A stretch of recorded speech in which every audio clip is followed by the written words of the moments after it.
नमस्कार मंडळी, गॅसवर कढई ठेवी, 4 पळी तेल टाका, अर्धा चमचा मोहरी, अर्धा चमचा जिरं, 2 मोठा कांदा बारीक कापीसन टाका, त्या गुलाबी रंगावर परताई लेवाना, पाव चमचा हिंग टाकानं, 12-15 कढीपत्ता पाणी टाकीसन चांगलं परताई लेवानं, 1.5 चमचा आलं लसूणनी पेस्ट टाकानी आणि 2-3 मिनिट परताई लेवानं,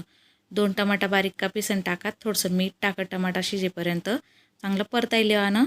अर्धा कप भरीसन मटार टाकेल शे, तस वटाणा फ्रोझन वटाणा टाकेल शे, त्या 2-3 मिनिट परताई लेवानं 1 चमचा कसुरी मेथी, 3 चमचा लाल तिखट, 3 चमचा धना पावडर, 1 चमचा काळा मसाला, पाव चमचा हळद टाकानी आणि चांगलं परताई लेवानं मध्यम आचवर आहे 2-3 मिनिट.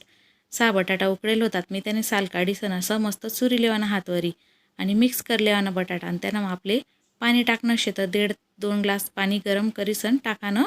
किंवा आपल्या आवडीप्रमाणे पाणी टाकानं कमी जास्त. मी 1.5 ग्लास पाणी टाकायचं, पुरतं मीठ टाक, बारीक कापेल कोथिंबीर टाकी आणि आपली मस्त भाजी आपण उकळल्याने 10-15 मिनिटं आपली रसरशीत भाजी तयार शे बटाटा वटाणा.